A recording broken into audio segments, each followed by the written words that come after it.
Hello and welcome to the channel. A common question that I get is which planes fit on the Veritas Shooting Board Track? Let's check it out. So first and foremost, I have to point out the shooting plane is specifically designed for this purpose.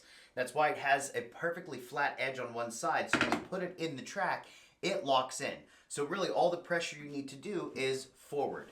For all of these other planes, they do not have a flat side, so you will need to do forward pressure and inward pressure when you're shooting. A lot of people will say you're still going to need inward pressure with the shooting plane. I haven't really needed to. Some people will hold it really close up to be right here with it, but I've always just held the tote. I stand back and I just go like this and I've had no issues. So, shooting plane, clearly going to be the best for this. But if you're on a budget or you don't want to buy a dedicated plane for this task, let's check out the other ones. Veritas did recently re-release their miter plane, which is just a really cool plane that does really well at shooting also. I'm not going to dive into all the details about the miter plane. So far, I'm going to say it's a want plane, not a need plane, but I'm still testing it out a little bit more. But it does fit on the track with no issues. It has an extra shooting grip that goes with it, and it is super comfortable to use. But just remember, no flat side. You're going to need forward and inward pressure with this plane, but it does fit. The next one we're going to check out is the low angle jack plane. This is probably the most common plane that I see people using on this board because it works. It has a little indent for your thumb. You can hold on to the lever cap like a grip. It fits right on there, forward and inward pressure, and you're shooting away. Plus, of course, this can be used for other things. Highly recommend checking out the tooth blades. I love them. Next is the Veritas Custom plane. Yes, this does fit on the track. I will say it's not the most comfortable to hold on to. You can still kind of hold on to the lever cap that's there, but it does fit on the track. The tote, the handle, the frog, everything like that clears the bar on the side. Alright, when we start looking at vintage planes, I have not found any vintage planes that work on this track because the frog and the blade will hit these bars over here, meaning that you're not going to get a perfectly 90-degree edge and it's going to be slightly askew. So this is a Miller's Falls number 9, which is number 4 size in Stanley. It hits those bars over here, so that's not going to work. I also have a Miller's Falls 5 1/4, same thing. It hits the bar right there, so that's not going to work for it either. If you do use vintage planes and you've found a vintage plane that works on this track, let people know down below.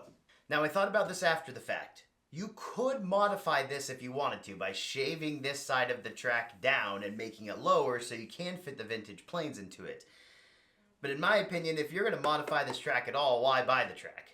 The point of the track is so that it locks things into place. Now, I do understand that it can come as a bundle with this thing and with the track and with the board already made, and that is fantastic. But if you're looking to use a vintage plane on this track, just get the fence and make your own board.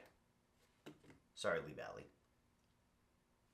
Going back to modern main planes, this is a modern Clifton number 4. It also does not work on this track because the blade hits that bar up here, and again, you're not going to get a perfectly 90-degree angle. Unfortunately, I do not have a Lee Nielsen plane to be able to check it on this track, so if you have a Lee Nielsen bench plane, whether you can or cannot use it on this track, please let people know down below.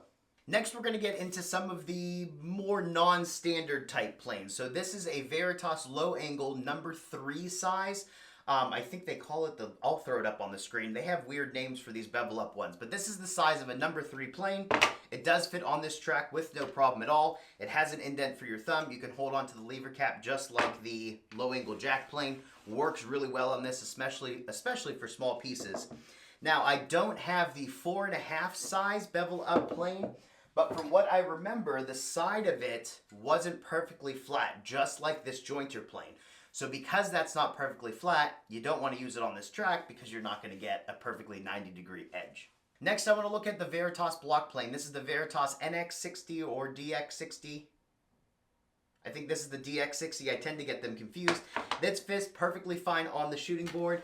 It has kind of a little indent for your thumb, but there's really nothing to hold on to. But if you're working on some small parts and stuff like that, that plane would be no problem.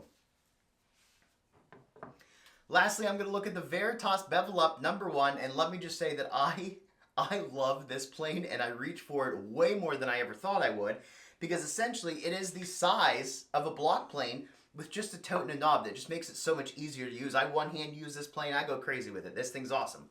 And it does fit onto the shooting board. Now, it is a little, because the cheek's not that big on the side, so it is a little unweary to hold on to, but It does fit on the track, and once you get used to using it, you can use it. But if I'm working on small parts, I'm either going to reach for the Bevel Up number 3 size or the miter plane. And honestly, even the shooting plane works perfectly fine for small parts with a lot less effort because it's heavier. So,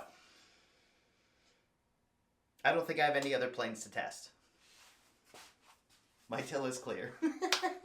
But alright, I hope you guys enjoyed this video. If you have any questions, any comments, anything like that, feel free to let us know down below. And have a good day.